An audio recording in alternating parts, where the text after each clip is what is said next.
Luana, ¿cómo estás? Hola, buen día, Daniel, ¿cómo estás? Bien, muchas gracias por atendernos, Luana, como siempre. No, de nada. Está muy bien. Estamos hablando ahí recién de Gustavo Basterrica, que es vecino ahí de Veraza, el guitarrista histórico de los Abuelos de la Nada. Ah, no sabía, pero recién escuchaba la canción y me he dado cuenta que estamos grandes.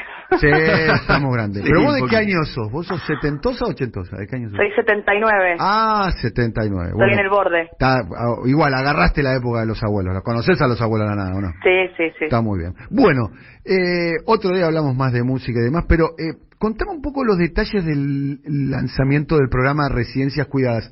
La última vez que hablamos con vos, habíamos advertido en una situación que estaba mucho más tranquila que ahora, básicamente con el antecedente de España y de Bélgica, mejor dicho, de Madrid y Bruselas, para ser más preciso, que las residencias de personas mayores habían sido un lugar bastante dramático en esos lugares y muchas víctimas fatales. ¿Qué se está haciendo acá con respecto al tema, con este programa?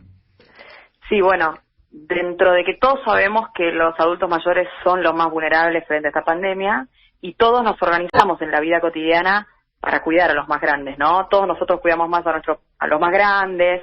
Bueno, el mundo entero se está organizando para cuidar a sus padres y a sus abuelos, si lo pensamos de alguna manera, porque esta pandemia obviamente afecta más a los más grandes. Pero además, dentro de ese grupo que parecería ser el más vulnerable, los que están en la residencia son más vulnerables que esos vulnerables, ¿no? Entonces, por una cuestión obvia, que es que ahí la propagación del virus es mayor, las estrategias de aislamiento son más difíciles, bueno, esas cuestiones. Por lo cual, creemos nosotros que el Estado tiene que estar más presente aún que en otras circunstancias, ¿no? Donde muchas veces las estrategias de autocuidado funcionan, ¿no? La que tiene cada uno en su casa, se apuesta mucho a la conciencia individual. Pero en estos lugares, la verdad que se requiere una intervención mayor.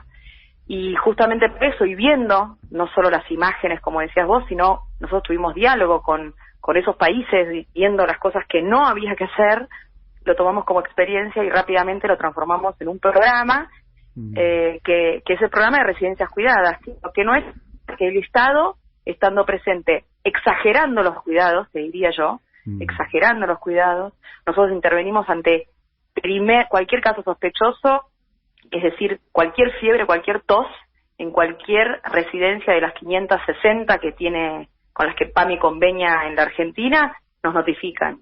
Si es una fiebrecita y no pasó nada, después del test negativo, vuelve a su vida seminormal, como la que tenemos todos, pero intervenimos antes para evitar los brotes, ¿no? Porque lo que hay que tener que hacer en las residencias, como pasa en todos los lugares donde hay propagación, en los barrios, o cuando hay situaciones donde hay focos o posibles focos en lugares que uno puede detectar como un lugar donde no hay aislamiento posible, como el que se puede tener en otros lados, lo que tenés que hacer es evitar los brotes. Por lo tanto, lo que hacemos es cuidando más ahí. Y además nuestro programa incorporó una variable que es muy importante, que es la de la emoción, la angustia y los afectos, porque todos los familiares hoy no pueden entrar a ver a sus papás y a sus abuelos. Es así, está bien para no contagiarnos, pero genera unos fantasmas y unas angustias muy grandes no saber lo que está pasando con tu familiar que está dentro de una residencia. Bien, el protocolo es un protocolo que está escrito, básicamente las reglas fundamentales tienen que ver con un programa de atención temprana, de detección temprana, o sea, al primer síntoma de fiebre, de tos, se aísla a ese adulto mayor, se aísla toda la residencia. ¿En qué consiste? Sí. Primero sí, todo está protocolizado, desde la entrada de un paquete que haces de la compra del supermercado, hasta la forma en que los trabajadores entran y salen, hasta cómo tienen que comer, tuvieron que adaptar la forma en que se organizan las mesas, hasta la forma en que duermen, si antes había más o si ahora hay menos, o si tenés que poner, en algún caso pones pie, cabeza para un lado, pie para... Toda la vida adentro de una residencia, la verdad que es un incordio, pobre para los que están viviendo adentro de las residencias, pero bueno, es el cuidado de la salud, está protocolizada. Y nosotros mandamos los protocolos, firman con declaración jurada que lo hacen, elementos de protección personal, todos los trabajadores de la salud están obligados a usar los elementos. PAMI hizo un esfuerzo en materia de recursos, ¿no? Darle más recursos para que puedan afrontar esos gastos. Pero bueno, eso todo está protocolizado. Y después, en cada vez que hay un caso positivo, bueno, ahí las estrategias de intervención no hay una receta. depende. Depende de la infraestructura, depende de cuáles son los hábitos, depende si son pacientes que cumplen el aislamiento y se quedan en sus casas. A veces hay otros que son muy deambuladores.